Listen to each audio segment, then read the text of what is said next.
بسم اللہ الرحمن الرحیم نحمده ونصلی ونسلم علی رسولہ الکریم اما بعد۔ سورہ یوسف کے بعد اگلی سورت سورہ رعد ہے جو مدینہ منورہ میں نازل ہوئی، جس کی 43 آیات ہیں اور 6 رکوع ہیں۔ رعد عربی زبان میں بادل کی گرج اور کڑک کو کہتے ہیں، بجلی کی جو گرج ہوتی ہے اس کو رعد کہتے ہیں۔ چونکہ اس صورت میں اس گرج اور چمک کا تذکرہ ہے، اس لیے اس مناسبت سے اس صورت کو سورہ رعد کہا جاتا ہے۔ یہ رعد بجلی کی کڑک ہے یا فرشتہ ہے؟ حدیث پاک میں آتا ہے کہ یہ فرشتہ اللہ کے طرف سے بادلوں پر کچھ فرشتے مقرر ہیں جو بادلوں کو ہانکتے ہیں کوڑے سے۔ تو جب اس بادل کو فرشتہ کوڑا مارتا ہے تو اس سے یہ آواز اور چمک پیدا ہوتی ہے۔ ایسے موقع پر جب یہ آواز اور چمک پیدا ہو، چونکہ یہ خطرناک چیز ہوتی ہے جس سے بعض دفعہ جان مال کا نقصان ہو سکتا ہے، تو ایسے موقع پر ایک تو وَيُسَبِّحُ الرَّعْدُ بِحَمْدِهِ والملائکۃ من خیفتی، اسی آیت مبارکہ کو پڑھنے کا حکم ہے۔ بادل گرجنے کو گویا یہ دعا ہے۔ دوسرے یہ دعا بھی پڑھی جا سکتی ہے، اللہم لا تقتلنا بغضبک ولا تہلکنا بعذابک وعافنا قبل ذلک، اے اللہ ہمیں اپنے غصے سے قتل نہ فرمائیے اور ہمیں اپنے عذاب سے ہلاک نہ کیجیے، اور ایسی نوبت آنے سے پہلے ہمیں عافیت عطا فرما دیجیے۔ اس صورت مبارکہ کے اندر مشہور آیت ہے جو ان اللہ لا یغیر ما بقوم حتی یغیروا ما بانفسہم، اللہ تعالیٰ اس وقت تک کسی قوم کے ساتھ تبدیلی نہیں فرماتے جب تک کہ وہ اپنی آپ میں تبدیلی نہ کریں۔ اس آیت مبارکہ کا ایک مطلب تو یہ بیان کیا جاتا ہے کہ خدا نے آج تک اس قوم کی حالت نہیں بدل لی، اور جس قوم کو خود اپنی حالت بدلنے کا احساس نہ ہو، اس کی قوم کی حالت اللہ بھی نہیں بدلتے۔ لیکن یہ ترجمہ شاعرانہ ترجمہ ہے۔ اصل میں یہاں جو تبدیلی ہے وہ یہ ہے، ذالک بأن اللہ لم یک مغیرا نعمہ، قرآن پاک میں دوسری جگہ اس کو اور واضح فرما دیا، کیونکہ القرآن یفسر بعضہ بعضا، قرآن پاک میں ایک جگہ ایک بات مجملاً ذکر ہوتی ہے، دوسری جگہ تفصیل آ جاتی ہے۔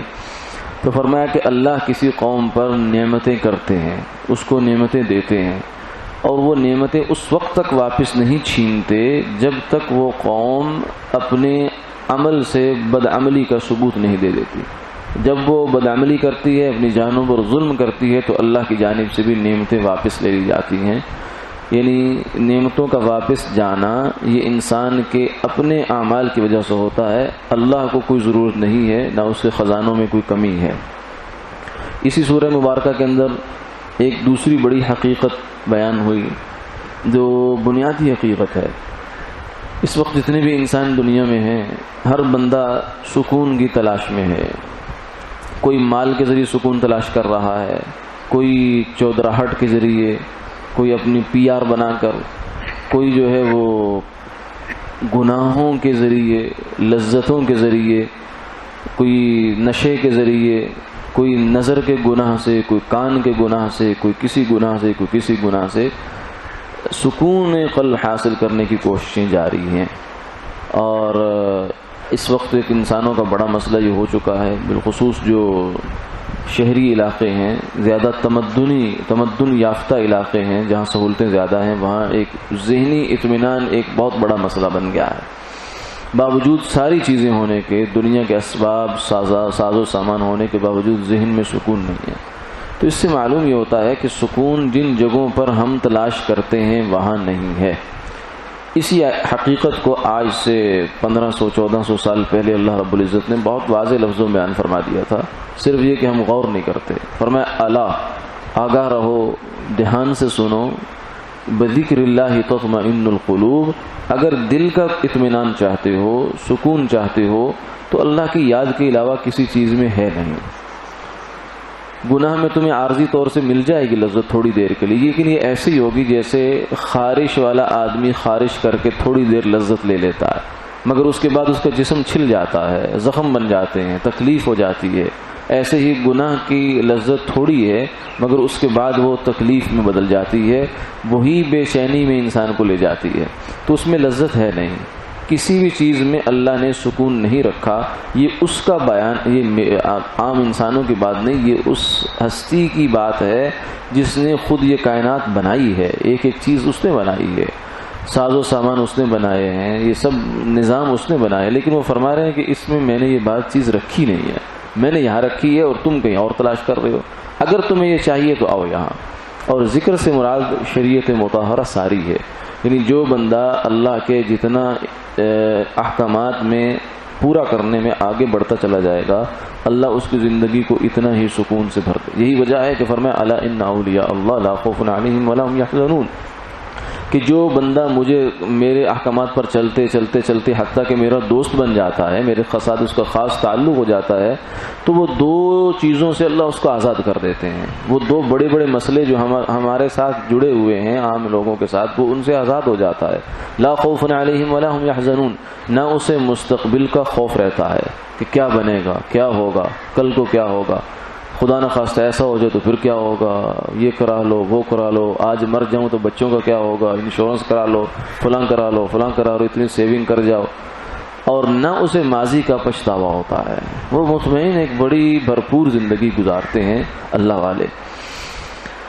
اس کے بعد اگلی سورہ سورہ ابراہیم ہے جو مکہ مکرمہ میں نازل ہوئی، جس کی 52 آیات ہیں اور 7 رکوع ہیں۔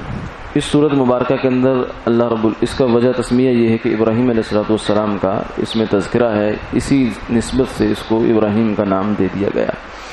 اس سورت میں بھی اللہ رب العزت نے ایک اصول بیان فرما دیا، وَإِذْ تَأَذَّنَ رَبُّكُمْ، اور فرمایا تمہارے رب نے یہ گویا کہ اعلان کر دیا ہے، لَإِن شَكَرْتُمْ لَأَزِيدَنَّكُمْ وَلَإِن كَفَرْتُمْ إِنَّ عَذَابِي لَشَدِيدٌ، اے انسانوں اگر تم شکر کرو گے تو میں نعمتوں میں اضافہ کروں گا۔ یعنی تم چاہتے ہو کہ تمہاری نعمتیں 2 سے 4، 4 سے 8، 8 سے 16، 16 سے 32 ہو جائیں، چاہتے ہو، بالکل چاہتا ہے ہر انسان، تو پھر اس کا طریقہ یہ ہے کہ نہ شکری نہ کرو، اللہ کا شکر ادا کرو اور اس کی نعمتوں کی قدردانی کرو۔ یہ نہ ہو کہ کسی سے بھی انسان پوچھے کیا حال ہے، لاکھ والا بھی رو رہا ہے، 10 لاکھ والا بھی رو رہا ہے، کروڑ والا بھی رو رہا ہے، مر گئے جی مر گئے جی مر گئے جی، کچھ حال نہیں ہے، پوری نہیں پڑ رہی جی، اتنے خرچے ہو گئے، اتنا یہ ہو گیا وہ ہو گیا۔ بھائی جتنا ہے اس پر اللہ کا شکر ادا کرو، اللہ تعالیٰ نعمتوں میں وہ خود فرما رہے ہیں میں اضافہ کروں گا۔ جب اس کا وعدہ ہے، اس کے پاس سب کچھ خزانے ہیں، تو کریں گے وعدہ۔ آج ہماری ایک بے اطمینانی کی ایک بڑی وجہ یہ بھی ہے کہ ناشکری ایک شیوا بن گیا ہے، کسی سے بھی پوچھئے وہ شکر کا کلمہ نہیں بولتا، حالانکہ جو نظر والے لوگ ہیں، سمجھ والے لوگ ہیں، وہ تو ایسے حال میں ہے، کسی اللہ والے کے پاس کوئی صاحب گئے، وہ بیمار تھے، بخار وغیرہ تھا کوئی ان کو، تو ان سے پوچھا جا کہ آپ کا کیا حال ہے، تو سب سے پہلے اللہ کی نعمتیں گنوائیں۔ اللہ کا شکر ہے آنکھ ٹھیک ہے، اللہ کا شکر ہے کان ٹھیک ہے، اللہ کا شکر ہے دل ٹھیک ہے، دماغ ٹھیک ہے، گردے ٹھیک ہیں، اللہ کا شکر ہے جوڑ ٹھیک ہیں، ایک ایک جوڑ سلامت ہے، اللہ کا شکر ہے۔ سب کرنے کے بعد ہاں پھر تھوڑا سا بخار کی کیفیت ہے، اللہ اس کو بھی انشاءاللہ شفا میں تبدیل فرما دے گا۔ ایک جذبہ یہ ہے، ایک طرز عمل یہ ہے، اور ایک یہ کہ وہ مر گیا مر گیا مر گیا مر گیا، میری ایسی تیسی، میں تو بس کچھ نہیں بچا میرا، تھوڑی سی تکلیف سے پریشانی سے نہیں۔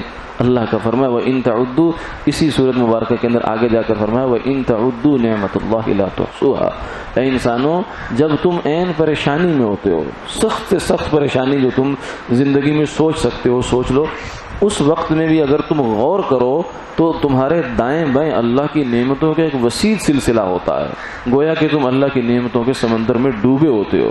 بس اس کا احساس پیدا کرو، اس کا شکر کرو، اور جو نعمت تمہارے پاس کم ہو گئی ہے اس کی قدردانی کرو، اور اللہ سے دعا بھی مانگو عافیت کی۔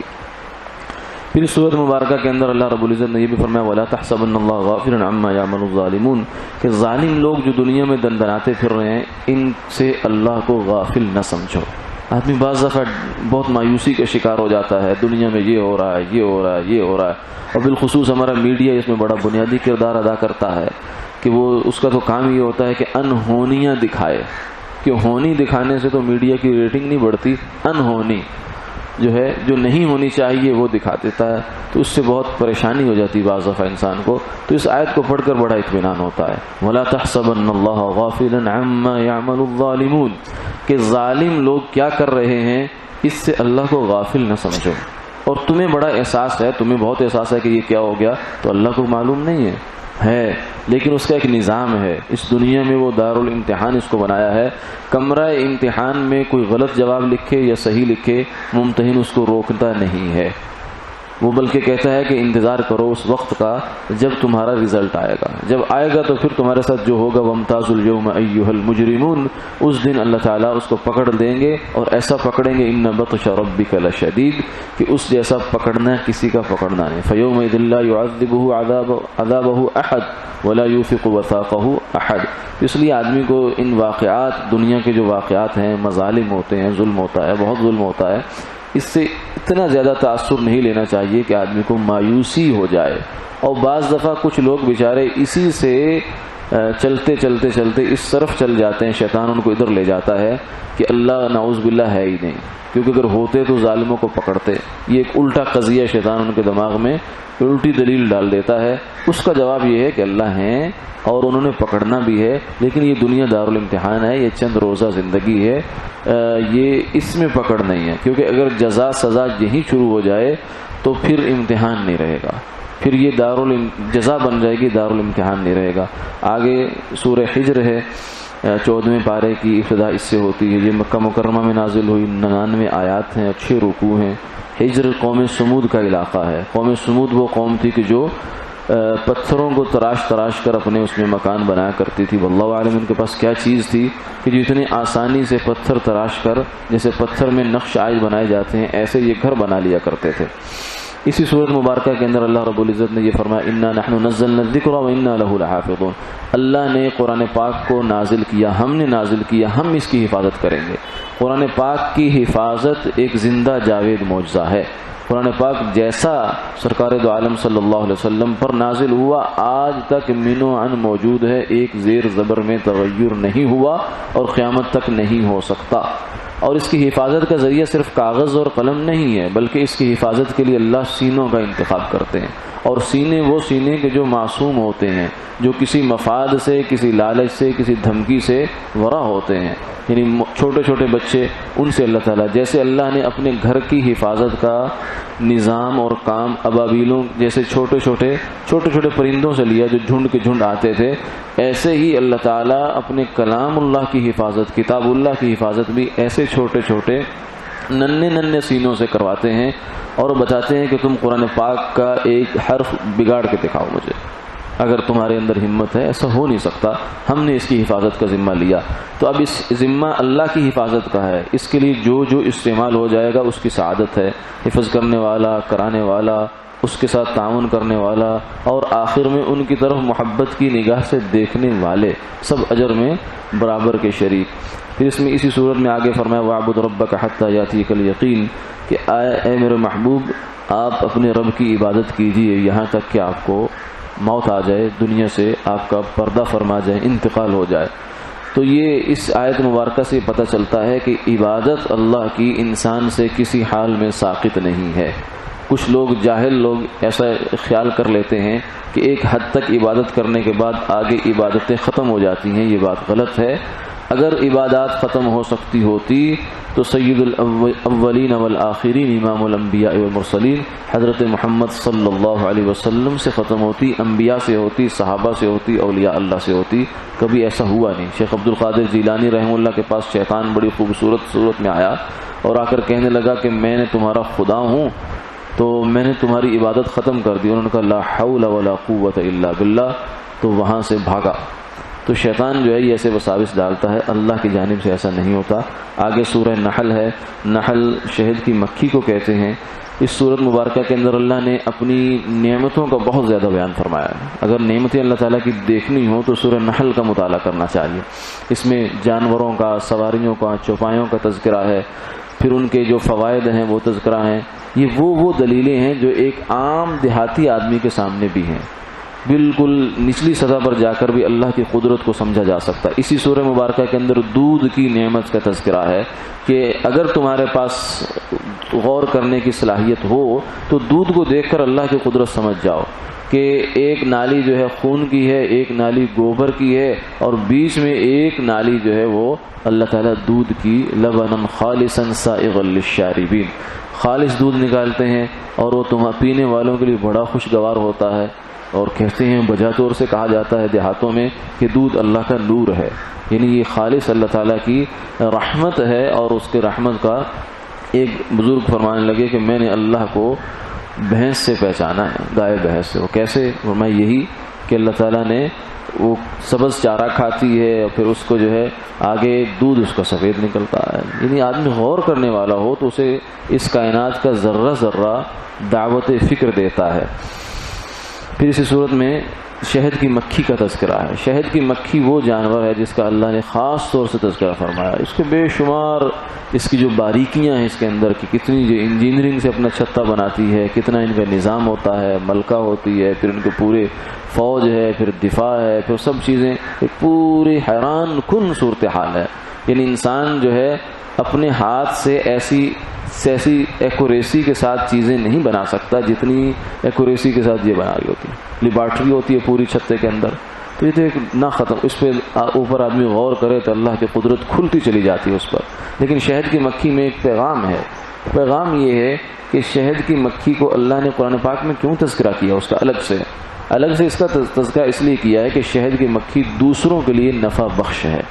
وہ شہد بناتی ہے، بنانے کے بعد خود استعمال نہیں کرتی، محنت کرتی ہے، لاتی ہے، دور دور جاتی ہے اور لا کر انسانوں کے لیے چھوڑ دیتی۔ فیہ شفاء للناس، لوگوں کے لیے دوائی بناتی ہے، دوائی بنا کر اڑ جاتی ہے۔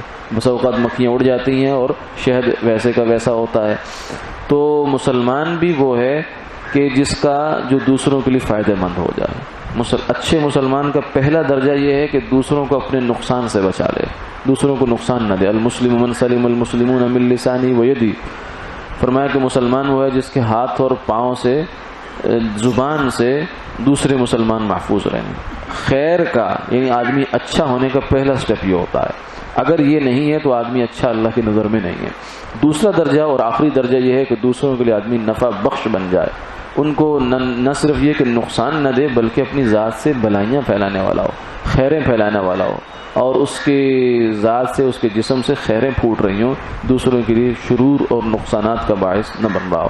تو شہد کی مکھی کی صفت اگر انسان کے اندر پیدا ہو جائے تو اللہ کے ہاں بھی اس کا بہت بلند مقام ہو جاتا ہے۔ وآخر دعوانا الحمدللہ رب العالمین۔